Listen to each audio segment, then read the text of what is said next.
Hello everyone, welcome back to my YouTube channel किस channel. तो friends, आज मैं महात्मा गांधी से रिलेटेड कुछ क्वेश्चन लेकर आई हूँ। सभी क्वेश्चन सिलेक्टेड और इंपॉर्टेंट है। तो चलिए हम लोग देखते हैं फर्स्ट क्वेश्चन की ओर से। मेरा क्वेश्चन फर्स्ट कह रहा है कि महात्मा गांधी जी का जन्म कब हुआ था। हमें महात्मा गांधी जी का जन्म कब हुआ था। So is right answer is option B 2 October 1869 में। महात्मा गांधी जी का जो जन्म हुआ था 2 अक्टूबर 1869 में हुआ था। तो चलिए कुछ इनका इंपॉर्टेंट पॉइंट है। इनका जो जन्म हुआ था 2 अक्टूबर 1869 में पोरबंदर गुजरात में हुआ था। और जो इनकी जो हत्या हुई थी नाथूराम गोडसे के द्वारा गोली मार कर की गई थी। तो कब की गई थी? 30 जनवरी 1948 को। कहाँ की गई थी? तो दिल्ली में। ओके। एंड गांधी जी का जो पूरा नाम था, full name of Mahatma Gandhi वास मोहनदास करमचंद गांधी। का जो फुल नेम था क्या था? तो मोहनदास करमचंद गांधी था। और इनके जीवन साथी यानी कि इनकी पत्नी का नाम था कस्तूरबा गांधी। इस wife name was Kasturba Gandhi. और इनके माता का नाम था पुतलीबाई करमचंद गांधी। और इनके पिता का क्या नाम था? करमचंद गांधी। तो फ्रेंड्स, ऐसे भी पॉइंट आपको नोट कर लीजिएगा। ओके। एंड हमारा नेक्स्ट क्वेश्चन है क्वेश्चन नंबर 2। गांधी जी की हत्या कब हुई थी? हमारे गांधी जी की जो हत्या हुई थी वो कब हुई थी? So is right answer is option C 30 January 1948 को। 30 जनवरी 1948 को दिल्ली में नाथूराम गोडसे ने इनकी हत्या की थी। 30 जनवरी को प्रतिवर्ष शहीद दिवस मनाया जाता है। ओके। एंड हमारा नेक्स्ट है क्वेश्चन नंबर 3। क्वेश्चन नंबर 3 कह रहे हैं कि 2 अक्टूबर को गांधी जयंती के साथ और किन की जयंती मनाई जाती है। 2 अक्टूबर को गांधी जयंती के साथ किन की जयंती मनाई जाती है। So his right answer is option D Lal Bahadur Shastri ji का। वैसे लाल बहादुर शास्त्री जी भारत के दूसरे प्रधानमंत्री थे। तो इन्हें इनकी जो जयंती है वो 2 अक्टूबर को मनाया जाता है। ओके। एंड लाल बहादुर शास्त्री का जो जन्म हुआ था 2 अक्टूबर 1904 में मुगलसराय वाराणसी में हुआ था। Okay. And next question number 4 कि महात्मा गांधी जी के राजनीतिक गुरु कौन थे। मेरे महात्मा गांधी जी के राजनीतिक गुरु कौन थे? बहुत ही वीवीआई क्वेश्चन है, सभी क्वेश्चन को नोट कर लीजिएगा। तो इस राइट आंसर ऑप्शन में गोपाल कृष्ण गोखले जी थे। और इनके अलावा बात की जाए कि गांधी जी का आध्यात्मिक गुरु यानी कि प्रेरणा गुरु कौन थे? तो लियो टॉल्स्टॉय जी थे। ओके। तो ये सभी पॉइंट आपको ध्यान में रखना है, बहुत ही बीबीआई है। एंड हमारा नेक्स्ट है क्वेश्चन नंबर 5। क्वेश्चन नंबर 5 का है कि महात्मा गांधी जी को महात्मा की उपाधि किसने दी थी? यानी महात्मा गांधी जी को महात्मा की उपाधि किनके द्वारा दी गई थी। So his right answer is option A Rabindranath Tagore. Rabindranath Tagore ji के द्वारा महात्मा गांधी को महात्मा की उपाधि दी गई थी। देखिए अब इसके अलावा बात करें जहाँ से एग्जाम में बहुत बार क्वेश्चन पूछ लिए जाते हैं। तो हमारे जो केसरी हिंद यानी कि केसरी हिंद की ये उपाधि ब्रिटिश सरकार ने दी थी। महात्मा गांधी को केसरी हिंद की उपाधि ब्रिटिश सरकार के द्वारा दी गई थी। महात्मा रविन्द्रनाथ टैगोर के द्वारा दी गई थी चंपारण आंदोलन के दौरान 1917 में। ओके। एंड बापू जो है, बापू की उपाधि जवाहरलाल नेहरू जी के द्वारा दी गई थी। राष्ट्रपिता की उपाधि सुभाष चंद्र बोस के द्वारा दी गई थी। एंड हमारा अर्धनग्न फकीर ब्रिस्टन चर्चित एवं फ्रैंक मोनेरेस के द्वारा दी गई थी। अर्धनग्न फकीर ब्रिस्टन चर्चित एवं फ्रैंक मोनेरेस के द्वारा दी गई थी। One man boundary force Lord Mountbatten के द्वारा दी गई थी। तो फ्रेंड्स, ऐसी उपाधि आपको ध्यान में रखना है, बहुत ही पीवीआई सभी को नोट कर लीजिएगा, एग्जाम में हमेशा पूछ लिया जाता है। ओके। एंड हमारा नेक्स्ट है क्वेश्चन नंबर 6। क्वेश्चन नंबर 6 कह रहा है कि किस कारण गांधी जी ने केसरी हिंद उपाधि छोड़ दी थी। यानी ब्रिटिश सरकार द्वारा जो उपाधि दी गई थी केसरी हिंद की, वो किस कारण हमारे महात्मा गांधी जी ने ठुकरा दिए थे। So is right answer is option A Jallianwala Bagh हत्याकांड। जालियांवाला बाग हत्याकांड से दुखी होकर, जालियांवाला बाग हत्याकांड हुआ था 1919 में, उससे दुखी होकर हमारे महात्मा गांधी ने केसरी हिंद की उपाधि को छोड़ दी थी, यानी कि ठुकरा दिया था। Okay. So is right answer is option A. And हमारे next question number 7। Question number 7 करेंगे गांधी जी दक्षिण अफ्रीका कब गए थे। महात्मा गांधी दक्षिण अफ्रीका कब गए थे। So is right answer is option D 1893 में। महात्मा गांधी दक्षिण अफ्रीका कब गए थे? तो 1893 में महात्मा गांधी दक्षिण अफ्रीका गए थे। तो ये गुजराती व्यापारी मुकदमा बनाने के लिए दक्षिण अफ्रीका गए थे। ओके। एंड हमारा नेक्स्ट है क्वेश्चन नंबर 8। हमारे क्वेश्चन नंबर 8 कह रहे हैं कि गांधी जी दक्षिण अफ्रीका से भारत कब लौटे थे। बहुत ही वीवीआई क्वेश्चन, इसे नोट कर लीजिएगा। गांधी जी दक्षिण अफ्रीका से भारत कब लौटे थे।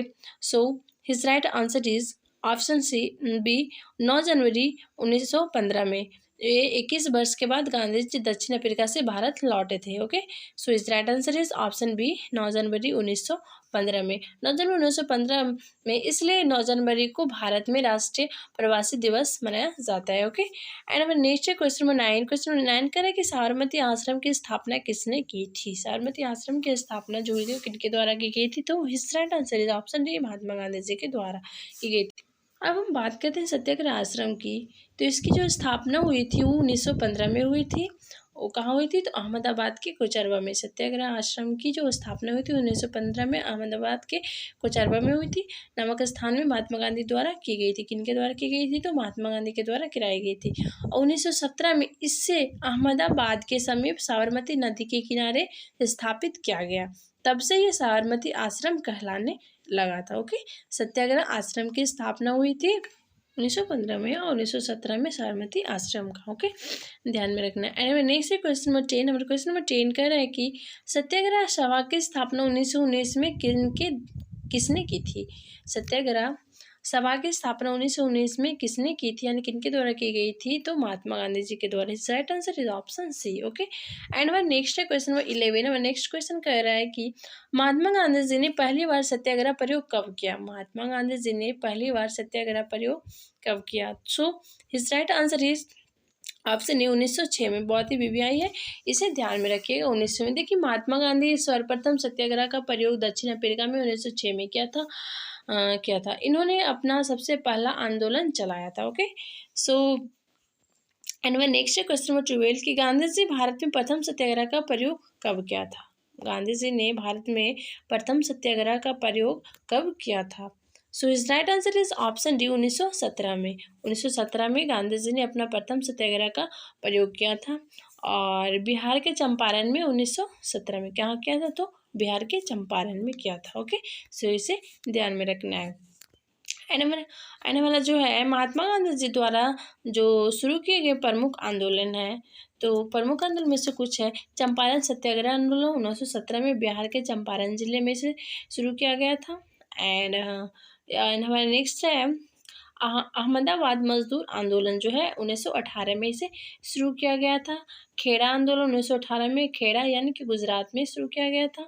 रॉलेट एक्ट यानी काला कानून 1919 में किया गया था। असहयोग आंदोलन 1 अगस्त 1920 से 12 जनवरी 1922 यानी चौरी चौरा कांड के कारण स्थगित कर दिया गया था। एंड असहयोग आंदोलन 1 अगस्त से 1920 के 12 फरवरी 1922 तक। एंड हमारा जो सवर्ण अवज्ञा आंदोलन जो है 1930 से 1931 के बीच चला था। एंड हमारा नमक सत्याग्रह जो आंदोलन था वो 12 मार्च 1930 से 6 अप्रैल 1930 तक चला था। एंड जो गांधी जी ने साबरमती आश्रम से दांडी गांव तक 24 दिनों में पैदल मार्च निकाला था। एंड हमारा नेक्स्ट है कि दलित आंदोलन 1933 में हुआ था। छुआछूत विरोधी आंदोलन के कारण इसे दलित आंदोलन हुआ था 1933 में। एंड भारत छोड़ो आंदोलन हुआ था 8 अगस्त 1942 को महात्मा गांधी जी के द्वारा ये सभी आंदोलन कराया गया है। एंड जो महात्मा गांधी जी ने इस आंदोलन में करो या मरो का नारा दिया था, तो महात्मा गांधी इस आंदोलन में कौन सा नारा दिया था, तो करो या मरो का नारा दिया था। ओके, ये सभी आपको ध्यान में रखना है। एंड हमारा नेक्स्ट है क्वेश्चन 13 की करो या मरो का नारा किसने दिया था, यानी किनके द्वारा दिया गया था। So is right answer is option A Mahatma Gandhi ji के द्वारा ये नारा दिया गया था, करो या मरो का नारा दिया गया था। ओके, एंड हमारा नेक्स्ट है क्वेश्चन 14 कि दक्षिण अफ्रीका में गांधी जी द्वारा शुरू किए गए साप्ताहिक का क्या नाम है।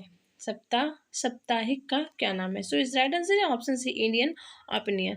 दक्षिण अफ्रीका में गांधी जी द्वारा शुरू किए गए साप्ताहिक का क्या नाम है, तो Indian opinion. Okay, and Indian opinion जो है हमारे जो महात्मा गांधी जी द्वारा 1904 में शुरू किया गया और एक समाचार पत्र था। इसके प्रथम संपादक मनसुख लाल नजर जी थे। ओके, ये क्या है, एक समाचार पत्र है। Okay, and next question number 15 की हिंद स्वराज पुस्तक के लेखक कौन है। जो हिंद स्वराज जो पुस्तक है उनके जो लेखक है, उनके जो राइटर है कौन है, तो Mahatma Gandhi ji. Right answer is option D Mahatma Gandhi. Hind Swaraj जो पुस्तक है 1919 में गुजराती भाषा में लिखी गई है महात्मा गांधी जी के द्वारा। एंड नेक्स्ट क्वेश्चन नंबर 16 की महात्मा गांधी जी की आत्मकथा का क्या नाम है। आत्मकथा जो महात्मा गांधी जी का जो आत्मकथा है उसका क्या नाम है? सो is right answer is option D, सत्य के प्रयोग। सत्य के प्रयोग जो है ये आत्मकथा है, ये महात्मा गांधी जी का आत्मकथा है, और ये कौन सी भाषा में है? तो ये गुजराती भाषा में ये वर्णित है। सो ये सभी आपको ध्यान में रखना है। सारे क्वेश्चन बहुत ही भी आई है, सो सभी को नोट कर लीजिएगा। ओके, एंड हमें नेक्स्ट क्वेश्चन नंबर 70। हमारा क्वेश्चन नंबर 70 कह रहा है कि इंग इंडिया यानी कि साप्ताहिक पत्रिका के लेखक कौन है? इंग यंग इंडिया यानी साप्ताहिक पत्रिका के लेखक कौन है? सो is right answer is option D, Mahatma Gandhi. Young India के लेखक कौन है? महात्मा गांधी। ओके, ये अंग्रेजी भाषा में लिखित है। एंड हमारे नेक्स्ट क्वेश्चन नंबर 18, नवजीवन तथा हरिजन सेवक नामक समाचार पत्रों का संपादन किसने किया था? ओके, किसने किया था? So is right answer is option D, Mahatma Gandhi ने। नवजीवन तथा हरिजन सेवक समाचार पत्र का वो महात्मा गांधी ने किया था। Okay, and next question number 19 के हरिजन सेवक संघ की स्थापना किसने की थी? हरिजन सेवक संघ की स्थापना किसने की थी? So is right answer is option B, Mahatma Gandhi ji ने की थी। और जो महात्मा गांधी जी ने पुणे की यरवदा जेल में 1932 में इसे की थी। ओके, हरिजन सेवक संघ की स्थापना की थी 1932 में पुणे जेल में। ओके, एंड हमारा नेक्स्ट क्वेश्चन में 20 की गांधी इरविन समझौता कब हुआ था? गांधी इरविन जो समझौता हुआ था वो कब हुआ था? So is right answer is option C, 5 March 1931 में गांधी इरविन समझौता हुआ था। ओके, गांधी इरविन समझौता कब हुआ था? तो 5 मार्च 1931 में किन के द्वारा हुआ था? तो महात्मा गांधी और वायसराय लॉर्ड इरविन के बीच इस समझौता को दिल्ली पैक्ट के नाम से भी जाना जाता है। ओके, ये जो समझौता हुआ था वो महात्मा गांधी और वायसराय लॉर्ड इरविन के बीच हुआ था। इस समझौता को दिल्ली पैक्ट के नाम से भी जाना जाता है। तो फ्रेंड्स, यहाँ पे मेरी वीडियो कंप्लीट होती है। Thanks for watching me.